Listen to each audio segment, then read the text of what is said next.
Eh bien bonjour, c'est Frédéric de The Fred Ludo Games et aujourd'hui dans mes fouilles archéologiques pour ce nouveau numéro d'un Ludosaure, je viens de retrouver Electronic Detective.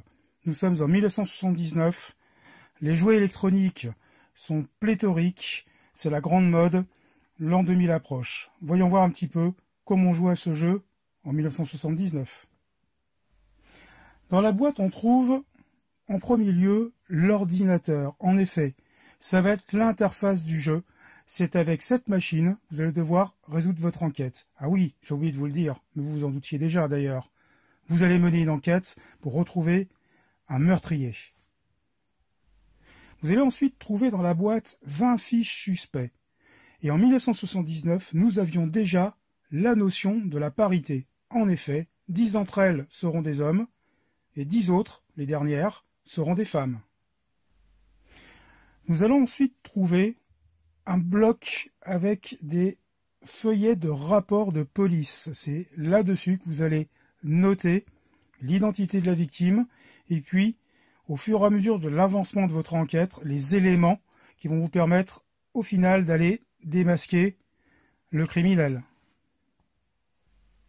Enfin, dans la boîte, vous allez trouver premièrement la règle du jeu, puis un petit fascicule qui va vous expliquer en détail comment utiliser l'ordinateur. Et enfin, un exemple d'une utilisation d'une fiche rapport.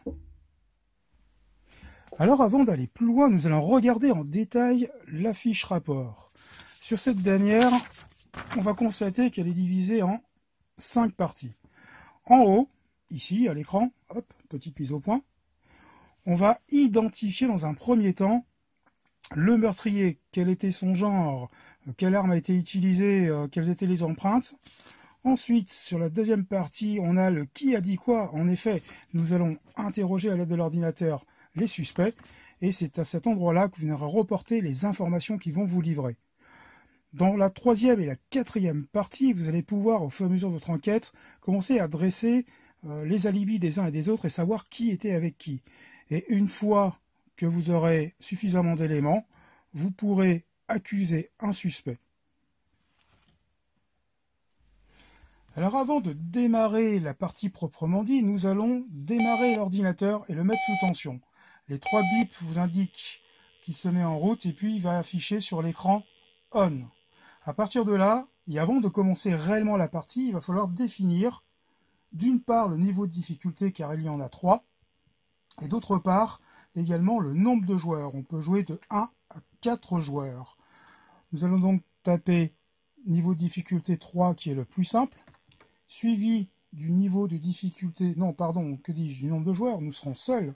D'accord, j'aime bien ce terme, nous serons seuls. On va appuyer sur 1 et ensuite on va appuyer sur la touche Entrée.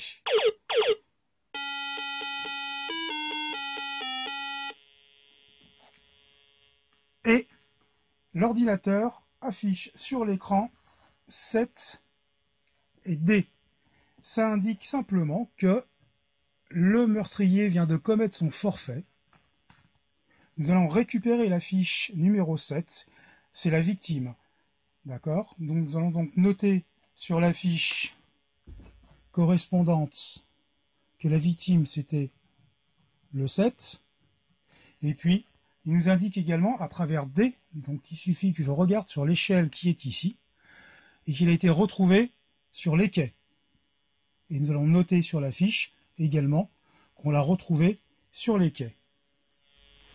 À partir de maintenant, on va pouvoir commencer à aller regarder dans le fichier, essayer d'identifier ou d'interroger des suspects.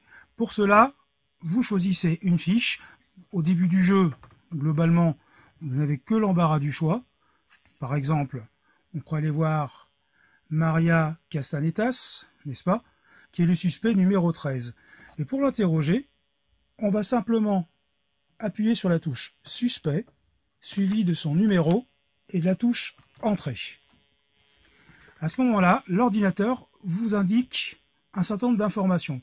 Soit il va vous indiquer si le suspect était sur la rive gauche ou sur la rive droite, soit s'il était en banlieue, en centre-ville ou dans le quartier résidentiel, si elle était dans une exposition, un théâtre, pour une partie de cartes sur les quais, à l'ambassade ou à l'usine, et éventuellement avec quel autre suspect elle se trouvait. En réalité, et pour bien faire, il va falloir systématiquement bien regarder où sont situées les informations et en face l'échelle à quoi ça correspond. En effet, nous sommes sur la droite de l'écran et nous avons deux numéros 6 et 14. Le suspect nous indique simplement qu'elle était avec les suspects 6 et 14. À partir de maintenant, nous allons pouvoir lui poser une question confidentielle, d'accord? Sur sa fiche, vous allez retrouver en bas un certain nombre de questions que vous pouvez lui poser. Si vous jouez à plusieurs joueurs, il est important de savoir que cette partie des réponses, comme son nom l'indique, sera confidentielle et vous seul en aurez connaissance. Dans un mode solo, bien entendu, ça n'a pas énormément d'importance. Alors, pour pouvoir poser une question confidentielle, il suffit par exemple d'en choisir. Déjà, on va en choisir une, ça va de soi. Hein. Par exemple, à quel endroit n'y a-t-il que 3 suspects? D'accord, c'est la question numéro 7. Dans ce cas-là, on va dire confidentiel, donc on va appuyer sur la touche confidentielle, puis sur la touche 7 et enfin entrée. Et elle nous répond. Alors là, on est sur l'échelle jaune, on est bien d'accord, hein, et c'est un B. Elle nous répond au théâtre.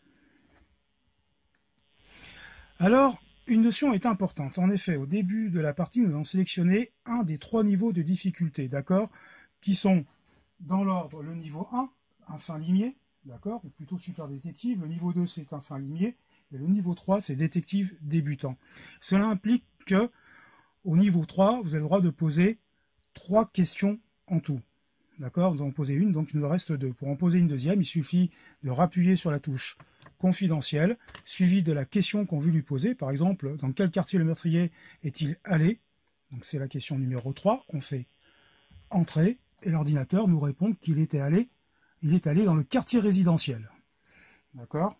Si vous avez choisi le niveau de difficulté 2, fin limier, vous aurez droit à 2 questions. Et enfin, si vous avez choisi le super détective, le niveau le plus difficile, vous n'aurez droit qu'à une seule question.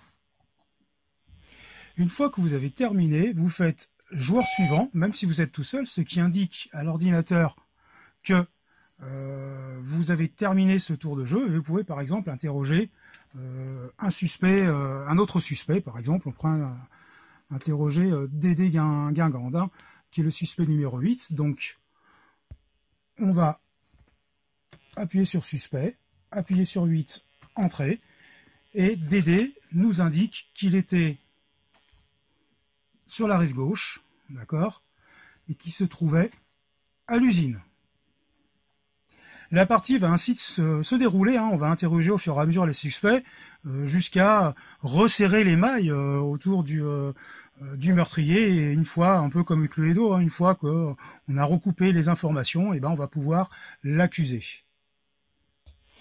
Alors que se passe-t-il si on réinterroge, c'est bien un toge. Vous connaissez pas le verbe intoge? J'intoge, tu intoges, et un toge, toujours, vous intogez, ils intogent. C'est nouveau. Non, je plaisante. Si on veut réinterroger un suspect qu'on a déjà interrogé, par exemple, Maria Castagnetas. Essayons, hein. Fin du tour, suspect 13, entrée, et ben, nous redonne exactement les mêmes informations. Autant de fois, vous allez interroger les suspects, vous avez déjà interrogé, autant de fois, ils vous répondront exactement la même chose. Petit point intéressant, lorsque vous jouez à plusieurs, autant d'enquêteurs peuvent interroger un même suspect, naturellement. Alors voyons voir ce qui se passe si on avait la bonne idée d'interroger la victime, c'est-à-dire le mort. D'accord? Et bien on va voir ça tout de suite. Qu'est-ce qui se passe? On fait joueur suivant. Suspect, 7, entrée, et il nous affiche 00 000 00. Ce n'est pas son numéro de téléphone. C'est la manière, en 1979, que la machine a trouvé pour vous dire « je ne sais pas ». Alors lorsque vous aurez déroulé toute votre enquête et que vous avez à peu près la certitude d'y avoir identifié le meurtrier, cette fois, vous appuierez sur le bouton « j'accuse », vous taperez le numéro du suspect, entrée, et la machine va vous dire si vous avez gagné ou non. En l'occurrence, je me suis trompé, elle m'a dit no, c'était pas le bon. Et je suis éliminés de la partie. Ce sont donc, si on joue à plusieurs, les autres enquêteurs qui vont pouvoir continuer. Alors, quelques précisions dans le guide de réponse de l'ordinateur. Lorsqu'il marque on, ça veut dire qu'il est en état de marche. Yes, il affichera yes, et dans ce cas-là, c'est un oui. No, c'est un non, ça vous en doutiez.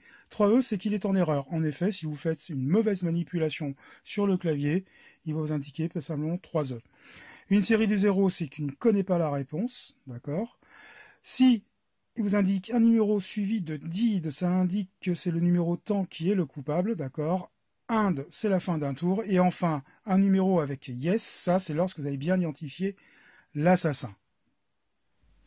Et ben c'est la fin de ce Ludosaure, hein, c'est la fin de cette vidéo avec notre petit ordinateur de 1979 qui ressemble plus à un élément de décor de Cosmos 99 qu'autre chose.